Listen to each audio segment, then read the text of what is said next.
film look. It is a big deal, right? Let's talk about why everyone is obsessed with it and how to achieve it. Probably the easiest way and the best way, no matter if it's a professional camera, an action camera, or even your phone. Yeah, there is a way to convert your digital footage into film-alike footage. Softwares and plugins, but I really think that the easiest way would be through the Dehancer plugin. And also, guys made an amazing job in mimicking the film footage, so it's probably also the best way, result-wise. And I have to be honest, they reached out to me, they offered you a discount and a license for me so that I can spread the word about the plugin itself. And it's available for pretty much all of the big video softwares, also photo softwares, and it's available both for computers and mobile. And it's suitable both for beginners and professionals. It is a majestic tool. The best part is, by the way, month-long free trial. You can actually understand whether you need it or not. So this is actually fucking awesome. Dehancer, good job. Well, I think I'll do this. Okay, we're jumping straight into DaVinci Resolve.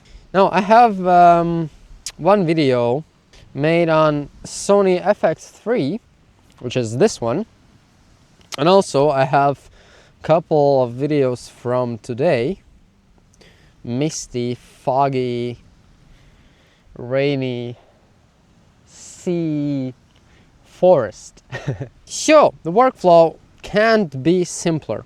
We just head to our Dehancer plugin, we plug it in. Now we choose, and in this instance we can choose the camera itself, and we have a Sony. And now we don't have the ZV-E10 Mark II, but we have the A6700. It is S-Log3 Gamma Cine. Let me walk you through all of the settings that we have. Quite a lot, right? So this is the full list. Quite impressive. Yeah, so our input, we just chose the camera itself. Film, we can choose from a huge amount of films. I usually choose something from Kodak, let's say 200D. Yeah, that would be quite nice. That would be quite nice. We also can do this push and pull, which actually allows to create more film looks. Yeah, customize them. Now, film developer, I like this one. We can get a little with contrast and saturation, but there is more, and there is a better option. Now look at this. We enable film compression, and what I like about it is color density. Boom! Also, we just go to expand. Yeah, here it is. And we can adjust our black points and white points. We adjust white point to be, well, I like it where it is, and the black point probably around the same, honestly. Let's quickly turn off the film grain to actually see all the stuff that we have. Oh, the shot is not great. I messed up the focus point. Okay. Okay. Here, where the magic lies. Glossy paper usually is the one that I choose. And here, once again, color density, which is better than saturation. Saturation affects your luminosity of every color in all of the range, tonal range. So you get a little overbaked shadows and less baked highlights. But yeah, it doesn't affect your color only, also the luminosity. Now the color density is what gets your footage to pop. Yeah, this saturation, which is actually color density, this is what I like, this is what we want, this is what we need. Now tonal contrast, probably a nice thing to have. We can increase the contrast a little, and in this instance we will decrease our exposure just a tiny little bit.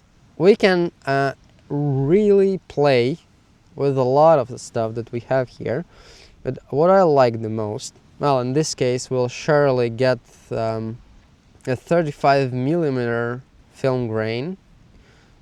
Turn it off a little bit, like decrease it. Now halation, sure. Dehancer did a great job with the halation effect. It replicates the actual halation pretty greatly. Now the bloom, yep. Now it looks quite nice to me. Okay, now we can just probably copy our grading. It should work just fine. Wow, yeah, and we can get so many different looks with this. Now let's head to film compression and maybe compress it a little more and get the white point a little bit adjusted. Hell yeah, this looks awesome. And tonal range. Now, yeah, we just, yep, we've played a little bit, and here we go. Damn, this is beautiful. What about we just do the same here? I didn't even really need to do anything. It just works. It works just fine. Maybe, however, oh, would you look at that?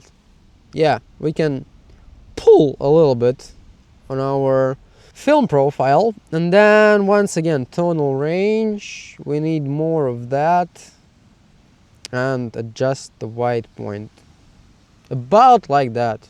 Man, I like it, I really do. Now we can do this once again, just copy paste. However, what we can actually do, let's say that we have this lovely clip and we don't want to use just the plug. We don't really need this film lock. Not a problem. We can just disable the film compression, the film conversion. Yeah, pretty much we can disable. I'd say we can do this and this. And now choose our camera once again. And now we play from this point, 3 Cine. Well, that's already not bad. We just need to remove the grain. And here, color density, sure. Tonal contrast, yes please. Exposure, probably we can decrease it a little. Black point, the black point is around here. Here we can use the white point on the compressor. Enable. Yep. Now this already looks pretty great, and it's not a film look, it's still pretty much digital, but at what cost? Like couple clicks. Surely we could grade and get about the same result with inbuilt DaVinci tools, but it's a DaVinci Resolve, it's a professional grading program. You can't do the same with Premiere Pro. So yeah. In terms of DaVinci, it's just a great addition, and you can play with it alongside with the DaVinci tools. But when it comes to Premiere Pro, now you don't really need to jump into DaVinci. You can just use the plugin here. So yeah, let me just once again copy this grade and put it here. Damn, this is great. Now we just need a little more beam, just like that, Now, that's not it. We have also a mobile app. So, let's try it now. Could you please throw me a phone? Oh, спасибо. Okay. Oh man, I forgot to screen recording. Right. Damn. I hope that it's saved. Found it. Okay, it's great. All good. Now we just yeah. Thanks. Let's go. Dehancer app. And now we have a video of me injecting the SD card. Okay, now we have tons and tons and tons of film looks here. 50D that we had with Kodak Enduro. Yeah, let's stick with Enduro, and now we can edit the whole thing. We can adjust once again the exposure and the tonal contrast. But yeah, color density. Where else could you get a color density on your phone? Damn, that's cool. Ooh, yeah, source. We can compress our footage. Once again, adjust our tonal range and probably white point. I don't see how it changes anything. Color density. Once again, awesome. Print. We can once again choose the linear, the glossy paper, or film print. Well, I prefer the glossy paper one.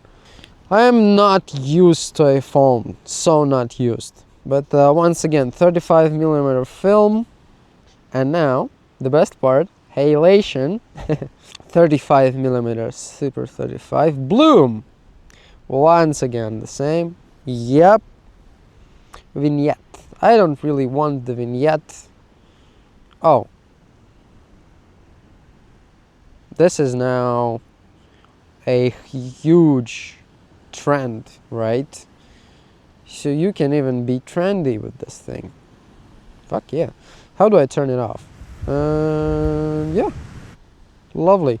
For some reason I can't really play it back. Yeah, well, film grain is pretty demanding, probably that's why. Yeah, I think we are done here. What's our next? Oh, we just do this. Let's say, yeah, we can even choose the bitrate. This is insane. 50 megabits per second is okay. Now we quickly export it. Oh, I'm also screen recording. Yeah, it's a really demanding task for a phone. We have 40 seconds of export. Let's see how it just looks when we can play it back normally. But yeah, I did not do a great job here. My bad. I am not used to a phone at all. It's still pretty much the same tool, just baked into a phone interface. But also, I'm not that used to Apple ProRes, shot an iPhone.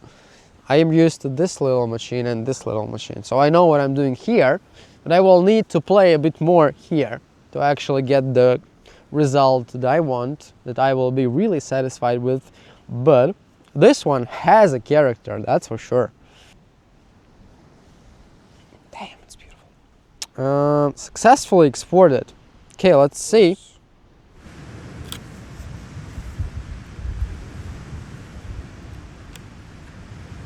Yeah, well, there is a huge difference, I can say that. It does look pretty nice. It's not what you would get from just the phone camera. Cool. And also, I believe I shot it at 24 FPS. It doesn't look quite nice to me here. Such a great tool. I just can't be happier. Well, first off, thanks for watching. Thanks for watching. And second of all, Dehancer, thanks for this opportunity. I am stoked, hella stoked. Oh, and I'm freezing as well.